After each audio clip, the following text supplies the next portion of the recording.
J'espère que vous allez bien. Moi, ça va super bien. Ce soir, on se retrouve pour une toute nouvelle histoire hantée. Une histoire d'horreur, vu que bien sûr c'est Halloween. Joyeux Halloween à tous. Donc installe-toi confortablement. J'espère que tu es prêt à avoir peur tout en te relaxant.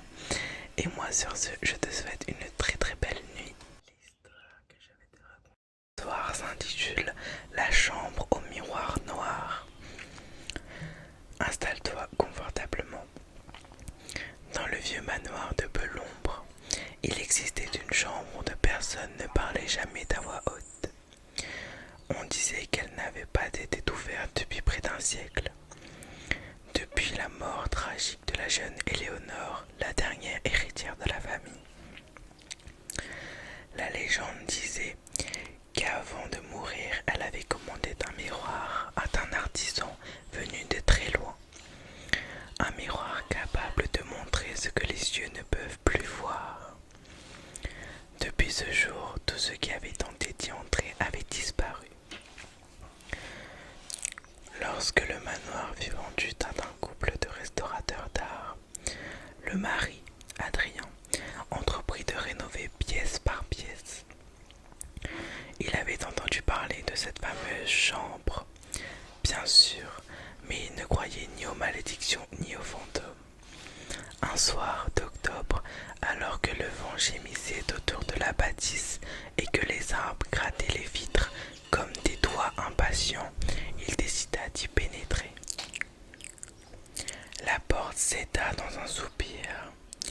L'air à l'intérieur sentait la cire, la poussière et quelque chose d'autre, comme du métal froid. Les murs étaient recouverts de toiles et de draps jaunis. Et là, au fond, posé contre le mur, le miroir noir. La surface ne renvoyait aucun reflet, pas même celui de la lampe qu'Adrien tenait dans la main. On aurait dit une nappe d'encre figée, profonde, infinie. Il s'approcha fasciné, et en essuyant la poussière du bout des doigts, il sentit le verre pulser comme une peau. Il recula. Un battement, puis un autre, et dans le silence quelque chose bougea dans le miroir. Il n'y avait personne derrière lui, mais une silhouette venait d'apparaître. Une jeune femme, vêtue d'une robe ancienne, les cheveux sombres et le regard vide. Ses lèvres remuaient lentement, comme si elle essayait de parler, mais aucun son ne sortait. Adrien resta figé, puis la lampe trembla entre ses doigts. Le verre du miroir vibra, comme s'il respirait, et soudain un mot monta dans son esprit, clair, précis, comme soufflé à son oreille. Regarde de plus près. Il s'exécuta, et au moment où son souffle effleura la surface du miroir, l'image changea. Il ne vit plus la femme, mais lui-même.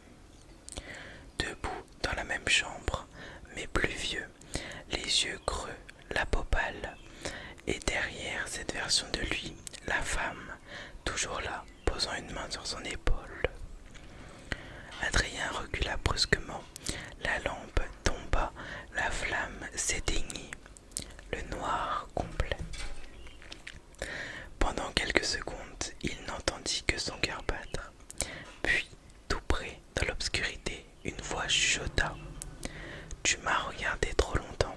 Maintenant, c'est à ton tour. » Le lendemain matin, sa femme trouva la chambre vide.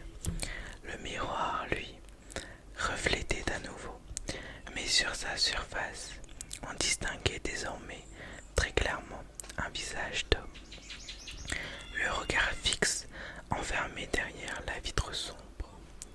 Et depuis ce jour, à chaque nuit d'Halloween, si quelqu'un ose s'approcher du miroir et murmurer le nom d'Adrien, la surface se trouble et une main vient se poser l'autre côté du verre, cherchant lentement la vôtre. J'espère que l'histoire t'aura plu. Si c'est le cas, n'hésite pas à liker, commenter, partager et t'abonner sur ce, moi je vous souhaite un très joyeux Halloween à tous. Et je vous fais plein de gros bisous. Et je vous dis à la prochaine.